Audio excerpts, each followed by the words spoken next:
My life story E4. So எங்கள் அம்மா பார்த்தீங்கன்னா 4 மாதத்தில் என்னை விட்டுட்டு போனவங்க 3 வயசில் தான் வர்றாங்க வீட்டு பக்கம். அவனுடைய கொடுமை மேக்ஸிமம் சகிச்சுக்கிட்டு தான் இருந்திருக்காங்க. பட் முடியலை. ஆனால் உங்களுக்கு தெரியும், நான் நல்லா இருக்கணும் அப்படின்றதுக்காக தான் அந்த தாய்மைக்கான அந்த நேரத்தையும் கூட தள்ளி வச்சுட்டு என்ன பண்ணியிருக்காங்க, எங்கள் அப்பனோட போயிட்டு வாழ்ந்துக்கிட்டு இருந்திருக்காங்க. பட் ஒரு கட்டத்துக்கு மேலே முடியாமல் என்ன பண்ணுறாங்க, வீட்டுக்கு வராங்க. வீட்டுக்கு வந்துட்டு அப்புறம் எங்கள் அப்பா என்ன பண்ணுறாருன்னா இன்னொரு கல்யாணம் பண்ணிட்டு போயிடுறாப்புல அவர் அந்த சைடு. கடைசியாக பார்த்தா எங்கள் அம்மா என்ன பண்ணுறாங்க, தனியாக இருக்கிறாங்க குழந்தையோட.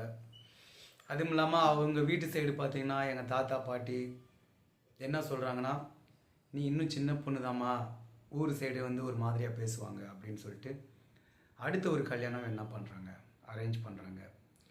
ஸோ இங்கே தான் என்ன ஆகுது, எங்கள் அம்மாவுக்கு வந்துட்டு மனசு வந்து விடுது. ஏன்னா முதல் லைஃப் ஒரு வாரம், செகண்ட் லைஃப் 3-4 வருஷம் பயங்கரமான கஷ்டம். என்னையை வளர்க்குறதுக்கே முடியல அவங்களால. இதில் இன்னொரு கல்யாணம் யாருன்னா 2ஆம் தாரம். அவங்களுக்கும் என் வயசில் அந்த டயத்தில் ஒரு பையன் இருந்திருக்கான். அப்போ அந்த பையனையும் பார்த்துக்கணும். எங்கள் தாத்தா வேற ஒரு பயங்கரமான கோவக்காரர் அவரும். சரி, அவர் வந்து ஏதோ ஒரு நல்லது நினச்சி பண்ணுற மாதிரி இருந்தாலுமே வந்து சொல்லியிருக்காரு, ஒரு வாரத்தில் உனக்கு கல்யாணம் நாங்கள் பேசிட்டோம். ஸோ என்ன பண்ணி ஆகணும், கல்யாணம் பண்ணி ஆகணும். ஊர் சைடு வந்து ஒரு மாதிரியாக பேசுவாங்க, சின்ன பொண்ணு வீட்டில் இருக்கிறது வந்து நல்லது கிடையாது அப்படின்ற மாதிரி சொல்லியிருக்காங்க. ஆனால் எங்கள் அம்மாவுக்கு இதில் கொஞ்சம் கூட விருப்பமே கிடையாது. ஏன்னா ஆல்ரெடி இத்தனை வாழ்க்கையை பார்த்துட்டாங்க.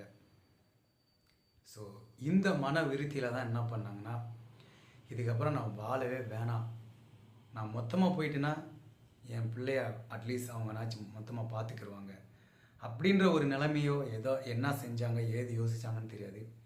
ஏன் முன்னாடி தான் என்ன பண்ணாங்கன்னா தட்டி சாப்பிட்டாங்க. ஏன்னா அதெல்லாம் எனக்கு ஞாபகம் இருக்குது, ஒரு 3 வயசுக்குள்ளே தான் இருக்குன்னு நினைக்கிறேன். ஏன் முன்னாடி தான் அந்த அரளிக்காயை தட்டி சாப்பிட்டாங்க. சாப்பிட்டுட்டு ஒரு காலையில் சாப்பிட்டது ஈவினிங் வரையும் தாக்கு பிடிச்சிட்டு ஈவினிங் போல் தான் இறந்துருக்காங்க. ஸோ இதுதான் எங்கள் அம்மா வந்து இறப்பதற்கான ஒரு காரணம். ஒரு காரணம் இல்லை, இதுதான் காரணமே. 4-5 வருஷம் அவங்களுடைய மனக்குமுறல், உடல் ரீதியான கஷ்டங்கள் இதெல்லாம் சேர்ந்து தான் எங்கள் அம்மாவை வந்துட்டு சூசைட் பண்ணுறதுக்கான ஒரு சூழ்நிலைக்கு தள்ளிச்சு.